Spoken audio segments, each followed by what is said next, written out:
My name is Michael Connett, and I'm the lead attorney for the plaintiffs in the lawsuit against the EPA on water fluoridation.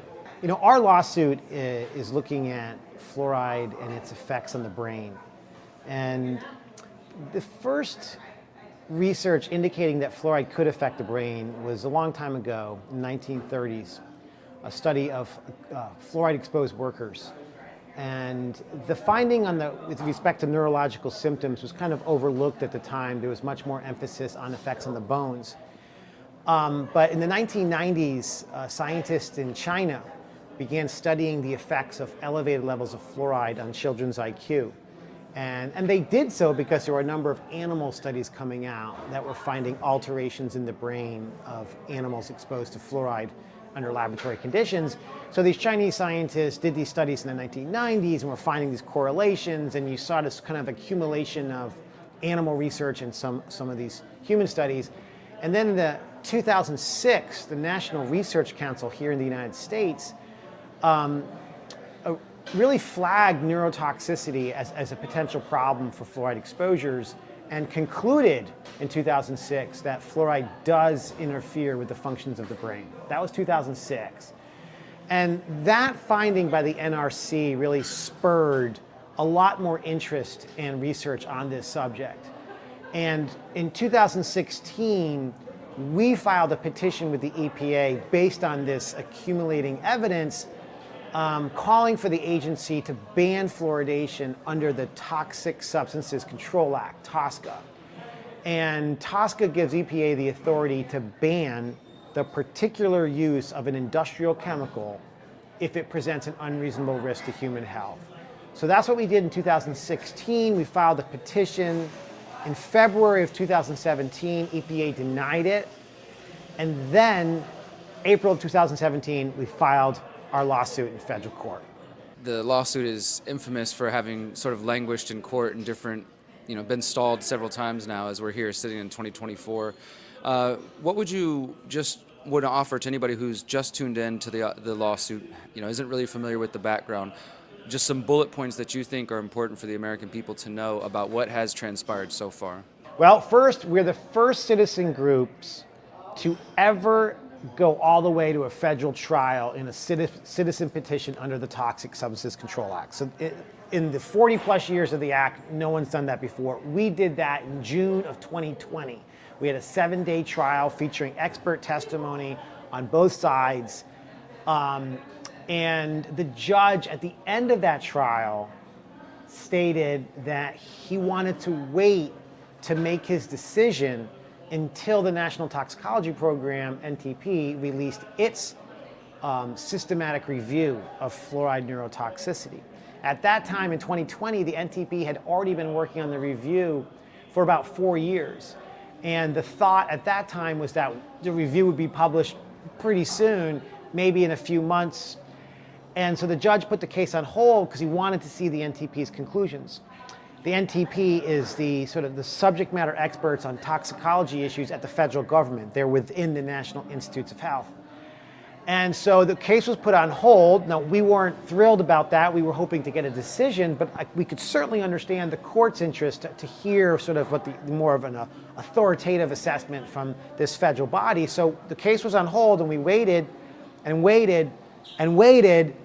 And 2 years later, in the summer of 2020, I got word from someone in a position of knowledge, an anonymous source, saying that something was happening, political interference was occurring, and that the report was being squashed.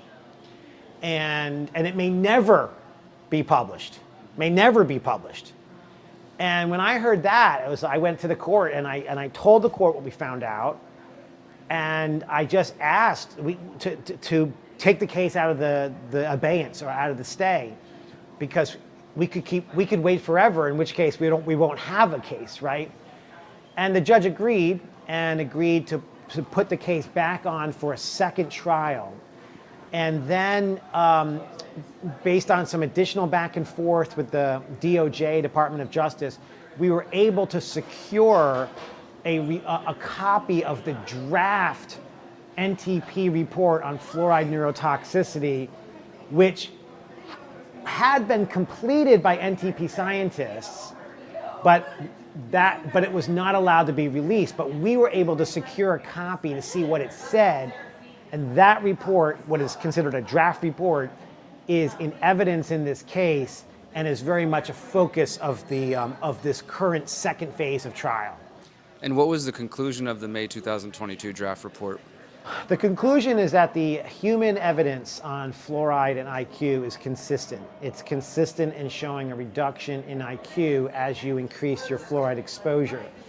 And it's not only consistent, it's a large database, but it's not only a large database, the evidence is such that the NTP felt confident that potential sources of bias, like confounding or exposure errors or outcome errors, the kinds of things you look to sort of interrogate whether an association between a chemical and a hazard is real, the NTP felt confident that these potential biases are not the reason for this association we see between fluoride and IQ. And that's a really significant thing, a significant finding, because it gives you confidence that this relationship between fluoride and IQ is real. It is causative.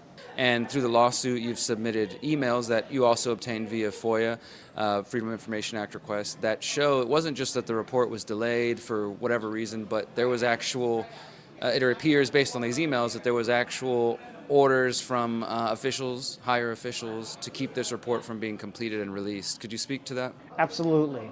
So when I found out from this anonymous source that there was something going on, there was political interference, I immediately began working with one of the plaintiffs in the case, Cristian Lavelle, on filing a lot of FOIA requests, Freedom of Information Act requests, to a bunch of different federal agencies as well as state agencies. And we wanted to find out, sort of, and get those communications to see what happened. And we have got those communications, or a lot of them, and they paint a very clear picture. And this is, so I'll tell you the outline. April 28th, 2022, the NTP tells the other agencies within the HHS, the CDC, NIDCR, FDA, that the report is done, the conclusions are set, and the NTP will be releasing the report in mid to late May, okay? At that point in time, it was panic. You had the CDC and the NIDCR, which are very aggressive promoters of water fluoridation for a long time here in the United States. They immediately went into action, are coordinating meetings with each other, and then speaking with the Office of the Assistant Secretary of Health, which is Rachel Levine is the Assistant Secretary of Health. They're also talking with the Director's Office of the NIH. And so you see this sort of communication and collaboration amongst sort of the dental interests within the HHS, really pushing back and trying to stymie the NTP from releasing the report. Well, May 11th, 2022 comes, and the NTP sends out another email saying the report is coming out in 1 week, 7 days. The report will be released on our website on May 18th. So we were 7 days away from that report being released to the public, and Rachel Levine's office intervened and told the NTP, put it on hold, it's not being released now, and we need to further review it. And then we have emails, other emails that we've gotten from the CDC, which state point blank that it was Assistant Secretary of Health Rachel Levine who made the decision to not publish the report. So the NTP wanted to publish it. They were 7 days away from publishing it, but they were prevented from publishing it. And I think the reason they were prevented from publishing it is that the findings were not sufficiently compatible with this political issue of water fluoridation. It got in the way of a policy, but it really raises a question. Do you want your NTP, which is supposed to be all about science, independent science, do you want these political bodies to have sort of a veto power over them? And that's what we see happening with fluoride, this veto power from political bodies over the scientists at the NTP. And some of those emails show the review process, for example, and show that the NTP scientists continuously came back to their belief that the report was ready. There was some of the anonymous reviewers were trying to ask them to make statements that would sort of downplay some of their conclusions. And I guess my question is has any of that information been allowed in court? The HHS involvement, this sort of behind the scenes, is the judge allowing that information to be brought into discussion? So we have submitted those some of the emails that show the political interference to the court in a series of different motions, including to get the case taken out of the stay. But for purposes of this trial that we're now in, the judge has ruled that we're not allowed to introduce evidence of political interference. And the judge's reasoning is, I understand it. Basically, the position is this is a case about, does water fluoridation present a risk, which is a scientific question, and the court really wants to focus on the science and not on, what some, political faction within the HHS thinks. So it will not be evidence at trial. And just, I guess, putting the trial aside in your professional hat for a moment, how does it feel to you? Is this something you've seen in other cases, to see this governmental intervention? I mean, for some people it might not be surprising. To others it might be pretty astounding to find out that a government agency or multiple government agencies are trying or have prevented the release of this report. Well, I'm a toxic tort attorney, so I bring lawsuits against big corporations, and so you see this type of stuff happening in corporate America, right? Suppressing adverse information that could affect the company's bottom line. But from the governmental standpoint, I would say that it's unfortunately not surprising in the context of fluoride, and there is a long-standing history in the fluoride issue of our federal health agencies acting not like neutral umpires, if you will, trying to understand and communicate the science to the public. They act like cheerleaders. Their job is to promote, and promote some more. That's their position with water fluoridation. Just keep promoting it. Don't say anything that would question it, right? And so what you have with water fluoridation, and this goes back to the very, very beginning, like back to the early 1940s, is you have a pattern of data suppression, a pattern where findings that were adverse to the fluoridation program were airbrushed away, and all we, the public, were told was this superficial sort of this almost like a fairy tale about fluoride. It's all good all the time, no problems whatsoever. It will make your teeth amazing. There's nothing to be worried about. Give your kid as much as you can. Like, we have been given such a caricature of fluoride for so long that really has had a very significant effect, not only on public understanding, but on scientific understanding and the public health community's understanding. And so one of my hopes, and something I've worked a lot on, is really trying to bring light to this problem of data suppression at the very beginning. Because it's my view that the foundation of the scientific foundation upon which this mass fluoridation paradigm took off in the 1940s, 1950s was built on a corrupted science. And so I think that there needs to be much more attention paid to that so that we can sort of move beyond it.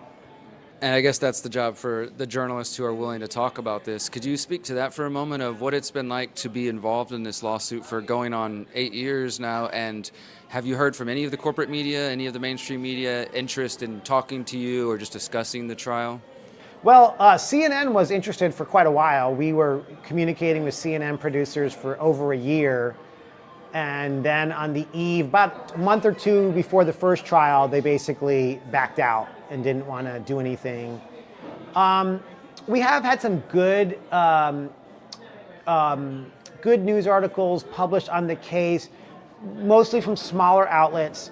absolutely nothing from any large outlet, completely zero, no interest whatsoever. Like the New York Times couldn't care less about this case. Washington Post could not care less about this case. You know, you name it, NBC, ABC, CBS, they could not care less. This is as low priority for them as you name it. I mean, it's zero interest.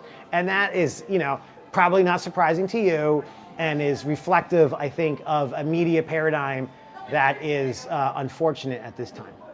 So let's speak to, or if you could kind of maybe elaborate and offer any thoughts on some of the interests that benefit from trying to debunk the NTP report, for example. You mentioned, like, obviously there are dental interests, but there's also involvement of aluminum, phosphate mining. Could you speak to some of that? Like, what type of corporate or governmental interests would have interest in keeping this out of the public's attention? Okay, so whenever I'm asked this question, I always feel the need to make a distinction. Okay, I'd say there's the politics in the early days of fluoride, the 40s and the 50s. That I know well because I have documents. Okay, I'm an attorney. I need a document to base what I say on, right? And I have documents from the 40s and 50s. I have less documents, but today, to see which of the industrial actors is still at play, okay?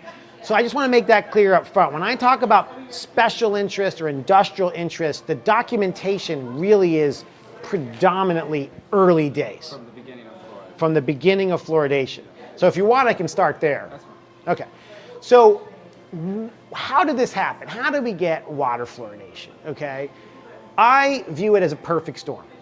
You had a multitude of powerful special interests that each had their own, which each stood to gain from this policy. So let's break it down. What are some of these interests? First, you had organized dentistry like the American Dental Association. The ADA, as with the American Medical Association, the AMA, were terrified that the government was going to socialize dentistry or socialize medicine, meaning the government would start to become involved in providing dental care and thereby kind of interfere with the ADA's monopoly on dentists, right? And so the ADA looked at water fluoridation and saw it as a very appealing alternative. Like, don't cut into the dentist monopoly, throw some industrial chemicals in the water, and then that's how you can deal with oral health. So that's special interest number one. Special interest number two, the sugar industry. We had a large tooth decay problem back in the 1940s, right? And the sugar industry was feeling some heat, and they certainly didn't want the government's approach to dealing with tooth decay to be cutting down on sugar consumption. So again, for the sugar industry, fluoride was very appealing. Fluoridation was very appealing. Don't look at us, put some industrial chemicals in the water. So that's special interest number two. Special interest number three is a poorly understood fact from a lot of us here in the United States, and that is that fluoride was a major industrial pollutant from the largest industries in our country: the aluminum industry, the steel industry, various chemical industries, the fertilizer industry, and the bomb program, which is a kind of a combination of private and public actors.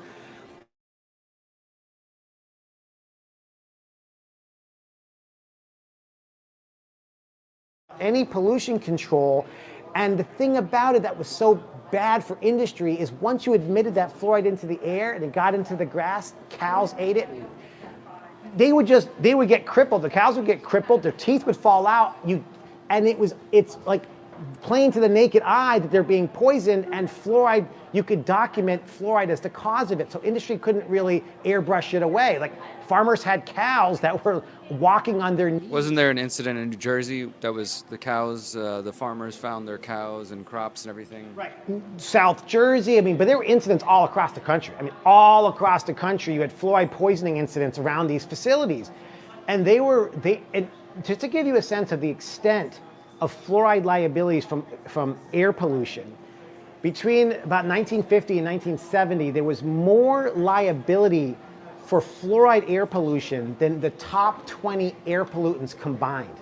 So industry felt they were very concerned about it, and industry certainly, and the aluminum industry was the one industry that kind of was in the 30s kind of promoting the idea of, well, hey, you know what?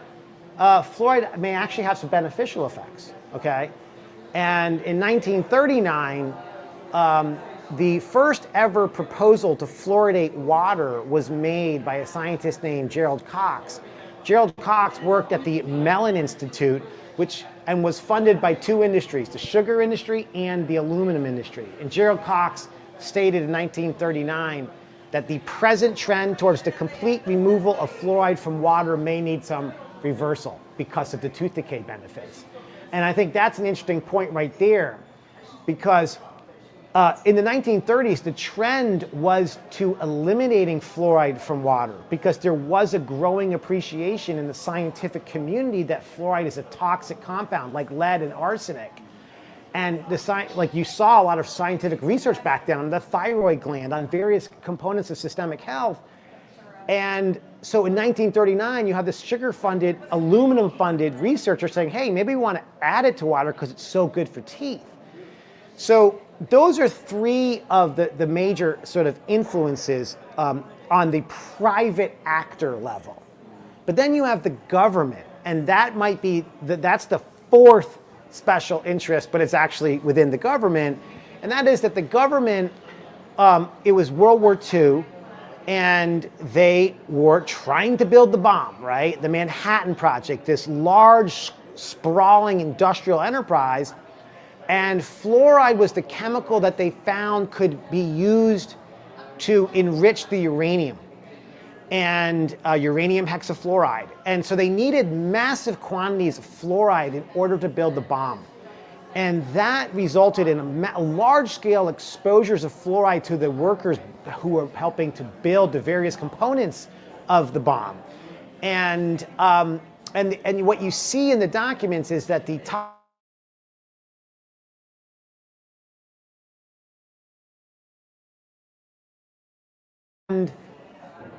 and that fact there is, I mention it because the government approached fluoride not like, oh, let's just investigate this issue and just communicate with the public about what we're finding, good or bad.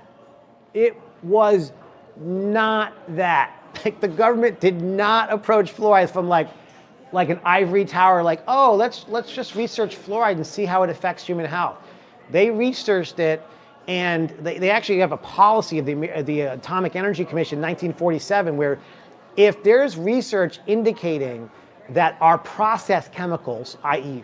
Like chemicals like fluoride or uranium, are harmful, that publishing information about that would be detrimental to the government's interest, because the government is partly responsible for exposing workers and communities to these high levels of fluoride. So the government didn't like fluoride. The government was had a conflict with fluoride too. So those are the four major sort of interests at play in the 1940s. Now, why the decision was made to fluoridate, you can't see any particular document and say, aha, here's the smoking gun. That doesn't exist. We don't have that. And so I also would say, to be fair, and because I always want to make clear that there were a lot of people, like dentists, individual dentists, and people who saw the tooth decay problem that we had and were really, really enthusiastic about this idea that we could eradicate tooth decay by adding this compound to water. So there was a lot of optimism and a lot of good intentions. And I think that optimism and good intentions was sort of exploited by certain actors for various reasons. But the long story short is, this story of fluoridation is not a story of a dentist being like, I have found that fluoride is good for teeth. We must now fluoridate our water. We're going to help our children. It's a story that's much more complicated than that. Absolutely. So your father has been involved in this fight for, decades now as well. Could you speak to more on the personal side of your life? Like, did you grow up hearing about fluoride, or did you know you were going to get involved in this fight? Is it kind of like continuing your father's work, or what made you decide, to go from that, like watching your father to being actively involved? Well, my dad and my mom have been very involved for a long time on environmental health issues. They worked so intensely when I was growing up, helping communities that were faced with incineration proposals. Incinerators are these facilities that burn garbage, sometimes hazardous waste, and in the process would emit dioxins and furans and heavy metals and a bunch of horrible stuff into the air and expose people to these toxins. And they work closely with communities across the United States and then around the world to help defeat these proposals. And so that was I grew up in that environment of seeing the politics of pollution, the politics of chemicals, and how a lot of times you'd see that government agencies would be in bed with the industries that they were trying to regulate or supposedly trying to regulate, right? So kind of becoming aware from an early age that science sometimes can be subverted, right? Where you have captured agencies. So I kind of became familiar with that concept early on. But I knew nothing about fluoride at all, okay, until college. And my father, our town in Canton, New York, okay, northern New York, was facing the question of whether we should stop adding fluoride to our water. My dad, he's a toxicologist, a biochemist, and he was very skeptical that fluoride could be a problem.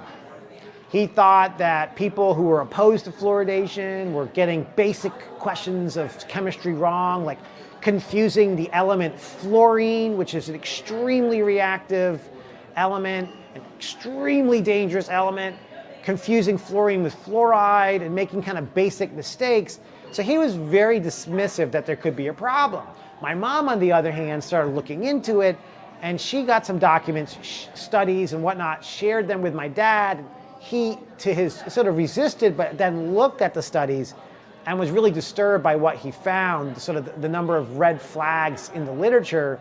And so my folks got involved, sort of working on the campaign against fluoridation in Canton. And then through them, I started to become familiar with it. And in 2000, I began helping to create this organization called the Fluoride Action Network. I created the website, and then from there, I went down the rabbit hole. I mean, I was doing intensive research between 2000 and 2008 when I went to law school, including going to libraries throughout the Northeast. And so I was doing a lot of investigation on this issue for a long time. I was fascinated by it. I was interviewing scientists, going around to a lot of places to just learn as much as I could. So I've been involved on the fluoride issue pretty much for the past 20 plus years. But I also went to law school and became an attorney, and so I'm obviously doing other things besides fluoride, but fluoride has been sort of a staple in my work. I know you don't want to talk too much about what's coming up next and everything, but assuming you win, what would take place then? Would at the end of this time here in San Francisco, is the judge expected to make a ruling right away, or is it going to be months down the line, years down the line? And if he does side with Fluoride Action Network and the plaintiffs, would that immediately be the end of water fluoridation, or what comes afterwards? So I don't know when the judge will make the decision. I expect it will be relatively soon at the close of trial, so within weeks or maybe a month or somewhere in that realm.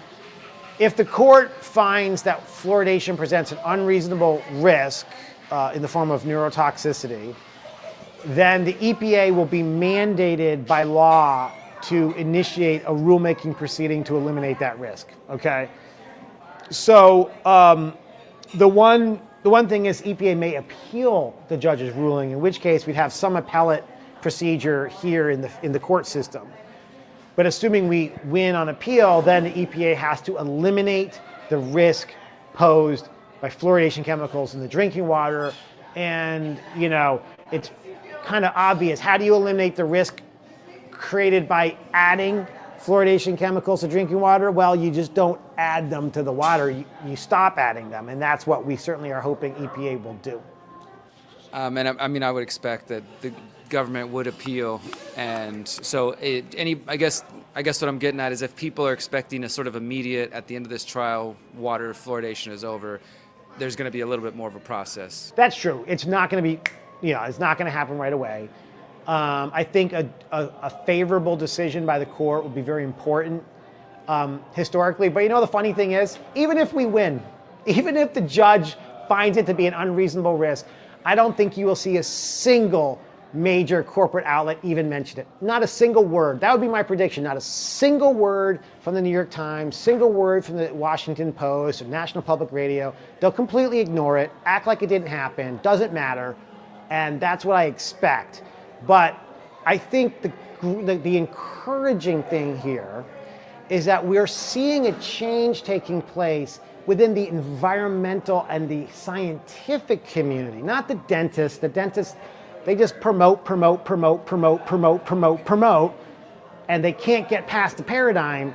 But like in the scientific community, the environmental epidemiology community, you can see a change taking place. Like you can see there's just a great deal of concern now about fluoride in the brain and other parameters. You're seeing a lot of research coming out. Like fluoride used to be the kind of subject that if you're a scientist in academia, you might not want to study it. It might not be good for your career. I think we're seeing a change there. Like fluoride's becoming a safer topic to study. Like it's becoming like mercury and lead and PFAS. And so that's very encouraging to me. I mean, because that's sort of like when you have that happening, when you have this sort of scientific academic community doing primary research to better understand how this is affecting our health, I mean, at that point, it's only a matter of time before we get the stuff out of the water and the food, because there's just this accumulating evidence of harm. I mean, and I think you are seeing the paradigm change. But the thing is, there's so many dinosaurs in the way that make it go a lot more slowly than should be the case. Assume for a moment the worst case scenario, that you aren't successful in this. Would this be the end of your fluoride litigation? Do you have ideas for new strategies? And I guess for those who are at home watching and kind of putting their hopes and faiths and prayers in this, that it's successful, what would you offer to anybody else? Like if it doesn't end up being successful, what's the next phase in trying to fight fluoride, water fluoridation? As for me, I think I certainly have some fluoride projects that I'm thinking about. One of them is a First Amendment issue, and I really am very interested in better understanding the extent to which the HHS has been encouraging or asking or otherwise these big tech companies like Google, YouTube, which is all Facebook, Meta, Twitter. I really want to understand the extent to which HHS has encouraged them to censor content on